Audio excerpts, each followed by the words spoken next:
6h43. Vamos mudar de assunto aqui no Jornal Gente? Rádio Bandeirantes. Aqui você se informa. Porque tem mais uma entrevista chegando ao vivo aqui neste sábado, 21 de fevereiro. Nós vamos trazer agora os resultados de uma pesquisa feita pela consultoria global Great Place to Work, GPTW, falando sobre desafios das empresas brasileiras em 2026. Quem está com a gente ao vivo é a Daniela Diniz, ela é diretora de Comunicação e Relações Institucionais do Great Place to Work Brasil e coordenadora desse estudo sobre desafios de gestão nas empresas em 2026. Daniela, bom dia, seja bem-vinda aqui à Rádio Bandeirantes. Muito obrigada por falar conosco e com o nosso ouvinte. Bom dia, Thaís. Um prazer enorme estar aqui com vocês hoje. A consultoria ouve empresas para saber como que elas planejam agora 2026 e quais são ali as pedras no sapato. O que vocês descobriram em relação às empresas brasileiras, Daniela? Vamos lá, é isso mesmo, Thaís, pedra no sapato, né? A pesquisa ela abrange vários pilares da gestão de pessoas, mas tem dois pilares âncoras, né? Que são identificar quais foram os maiores desafios no ano que passou, né? Em 2025, e quais as maiores prioridades no ano que começa, né? A pesquisa é feita ali no final do ano passado, justamente a gente divulga no começo desse ano. E temos um espelho entre desafios e prioridades, né? Essa pedra no sapato gigante está no desenvolvimento e na capacitação da liderança, né, que despontou nesse ano como o maior desafio apontado pelas empresas e também está ali em primeiro lugar na lista de prioridades, né, essa capacitação da liderança. E seguindo ali a gente tem também a questão da contratação de profissionais com qualificação, né, que sobe no nosso ranking, né, se tornando ali realmente um desafio grande das empresas, e a comunicação interna, né, que desde da nossa série histórica, são 8 anos de estudo, ela vem despontando, está ali também entre os top 3, top 5, como tanto um desafio como uma prioridade nas organizações. Interessante, Daniela. Então, hoje, para as empresas brasileiras, é mais desafiador achar lideranças que tenham ali todos os elementos necessários para aquela empresa do que a mão de obra como um todo, porque a gente sabe que hoje há um apagão de mão de obra no Brasil, tem muita empresa com dificuldade de preencher postos de trabalho e até por isso também que as taxas de desemprego tão baixas, segundo os índices oficiais. Por que essa questão da liderança hoje é tão incômoda para as empresas? A liderança é o grande motor da organização, né, Thaís? A liderança ela vai moldar a cultura da organização e isso impacta também na atração e na permanência de profissionais, né? Então, ela acaba impactando nessa porta de entrada. Então, ter ali a capacitação da liderança, tanto como um grande desafio quanto a maior prioridade, ela traz, né, a análise que se faz é que ao trabalhar bem essa liderança na organização, eu vou estar suprindo, né, também combatendo meus outros desafios, como o segundo aí, que é a contratação de pessoas, né? Então, uma liderança alinhada aos valores da empresa, alinhada às novas expectativas do trabalho, que vem mudando muito também. A gente está num cenário de trabalho hoje de 4 e 5 gerações com expectativas diferentes de trabalho, você tem ali mais chances de ter uma cultura positiva em que as pessoas desejam ficar, né? Desejam entrar e desejam ficar e se tornam engajadas, né? Engajamento também entra como um desafio na nossa lista. Então, há uma questão de contratação, uma questão de comunicação, como eu disse, e uma questão de engajamento. Ao ter uma liderança preparada para gerir essa equipe, né? Ser realmente um bom gestor, uma boa gestora, eu consigo fazer com que essas pessoas elas desejem estar nessa empresa, fiquem por mais tempo, estejam engajadas e consequentemente mais produtivas e eficientes. Então, tudo começa com a liderança. Isso que você falou de 5 gerações ali convivendo dentro de uma mesma empresa é muito interessante, né, Daniela? Porque as diferenças, né, das gerações são tão grandes que a gente vê, por exemplo, eu tenho o meu microcosmos aqui, por exemplo, da Band, da Rádio Bandeirantes, tem gente de toda a idade, de toda, com expectativas diferentes, com visão de carreira diferentes, momentos de vida, é claro, diferentes, mas com uma visão de mundo totalmente diferente, né? Como é que as empresas estão lidando com isso, Daniela? Esse é um tema fascinante e é fascinante a gente estar vivendo num mundo hoje em que se permite isso, né, Thaís? Até pouco tempo atrás, quando entrava uma nova geração, a mais antiga saía.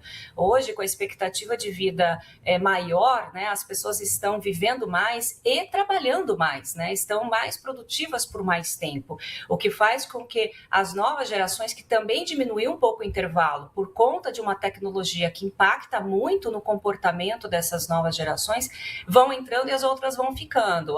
E isso tem um efeito imediato nas relações de trabalho, né? Como você bem colocou, há expectativas diferentes, são pessoas que nasceram em contextos de mundo diferente, né? Então, a gente tem ali hoje uma pessoa com mais experiente, né? O chamado Baby Boomer, que nasceu ali no pós-guerra, né? E a tal geração Z, que é a geração mais jovem do mercado de trabalho, que nasce a partir de 1995, né? É uma geração completamente nativa digital que se comunica e se relaciona de outra forma e que tem uma expectativa em relação ao emprego em si e ao trabalho muito diferente desse profissional mais experiente, né? Que via o emprego como uma fonte de estabilidade para fazer carreira a vida inteira, com muito mais lealdade também ao emprego, diante de uma geração que busca uma liberdade, uma autonomia, uma flexibilidade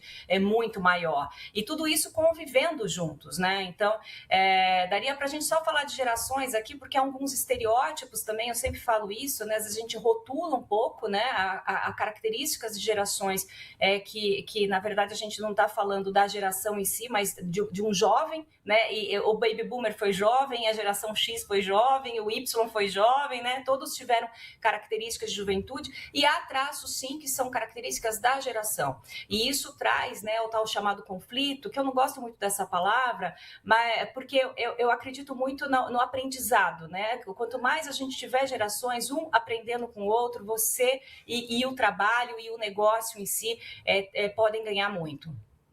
A gente está conversando com a Daniela Diniz, ela é diretora do Great Place to Work Brasil, falando sobre esse estudo que ouviu lideranças de empresas brasileiras falando sobre desafios e o que estará na pauta agora em 2026. Onde é que entra a inteligência artificial nisso, hein, Daniela?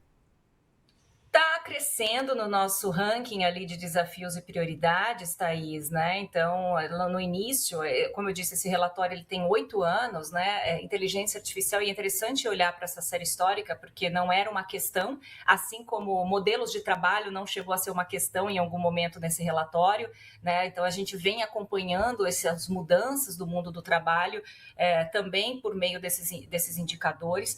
Então, a gente percebe que a inteligência artificial está crescendo, tanto no ranking de prioridades quanto no ranking de desafios, mas ainda não está ali nos top 5, né? O que acende um alerta, né? A gente também ampliou esse estudo esse ano para a América Latina, e nos países da América Latina a gente percebe que há uma urgência maior desse tema, né? As pessoas estão olhando mais para isso, aparece mais tanto no ranking de prioridades quanto de desafios. Na América Latina, a inteligência artificial é mais acima do que nas empresas brasileiras.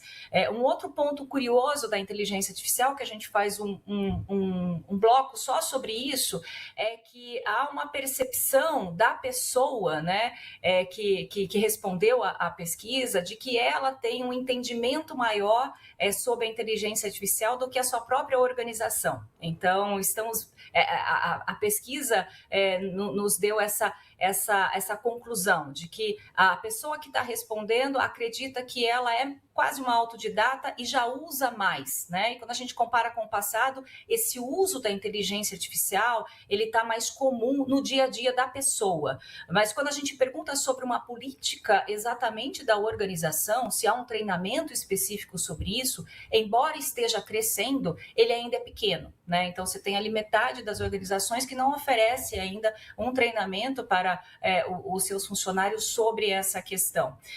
Da mesma forma, quando a gente pergunta sobre a questão da ameaça do emprego, né, você acredita que a sua função vai ser substituída pela inteligência artificial? Quando a pessoa responde por si só, ela acredita que não, ela é mais otimista em relação a isso. Mas quando ela olha para o seu setor e para a sua organização, ela já é um pouco mais pessimista, né? Então ela acredita que há uma possibilidade maior, sim,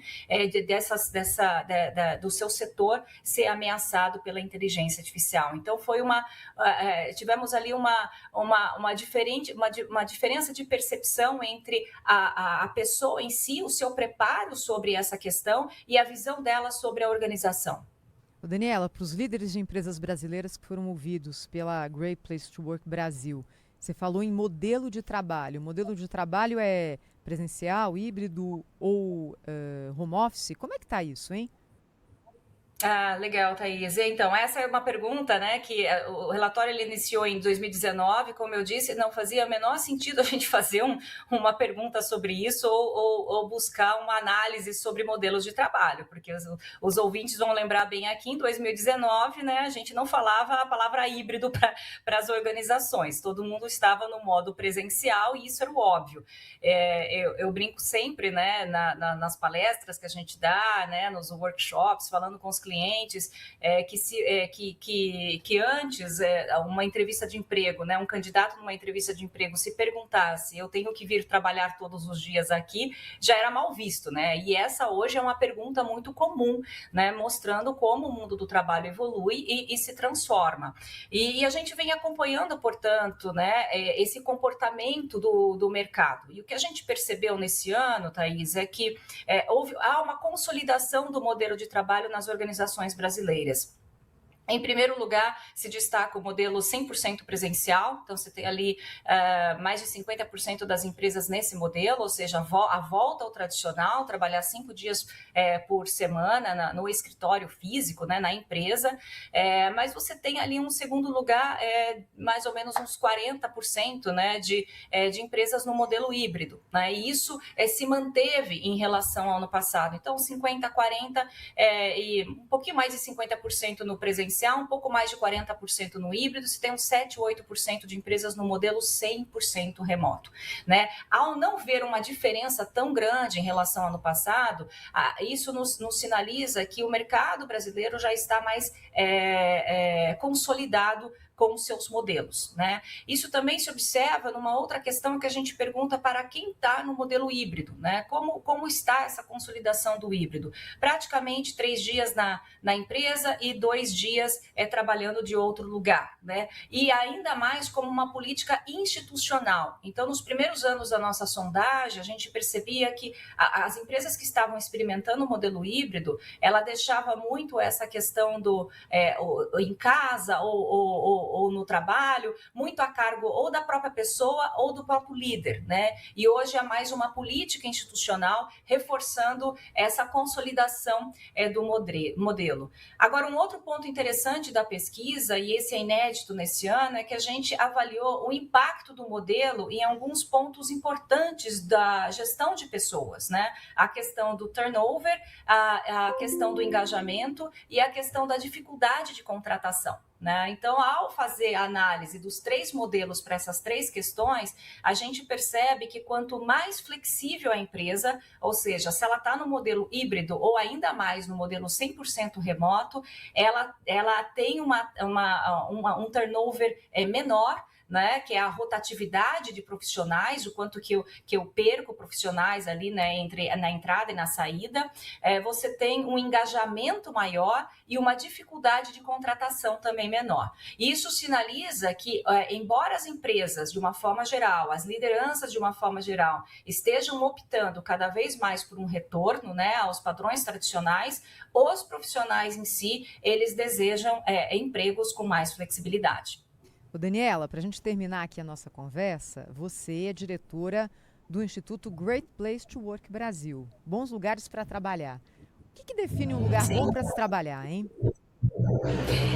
Basicamente é a relação de confiança, né? Então, Great Place to Work, né, uma consultoria global, a gente tem 170 países e há 30 anos no Brasil reconhecendo ambientes de trabalho. A nossa pesquisa, a base dela, né, tanto que o nosso índice chama Trust Index, que está medindo essas relações de confiança. E aqui a gente volta para a liderança, Thaís. Então, quem está construindo essa relação de confiança sólida na organização é a liderança. A gente tem um conceito, né, que a gente chama do efeito GPTW, né, o efeito Great Place to Work. Tudo começa na construção dessa relação de confiança promovida pela liderança, que vai desenvolver uma boa experiência de trabalho para todas as pessoas, independentemente do seu tempo de casa, do seu cargo, né, da sua função ali dentro, da sua idade. A gente falou de gerações aqui. Cria essa boa experiência no dia a dia. Essa boa experiência, ela gera, né, ela desenvolve a cultura da organização. E essa cultura, ela impacta nos resultados, né? E a gente está falando de números mesmo. Então, bons ambientes de trabalho, eles acabam sendo bons para as pessoas, né? Tem um trabalho com significado e eles geram resultados. E essas empresas, o traço em comum delas é que elas têm sólidas relações de confiança. São funcionários que trabalham em ambientes em que eles podem ser eles mesmos, né? Não usam máscaras, né? Eles podem dar o seu máximo potencial e enxergam oportunidades de crescimento ali dentro.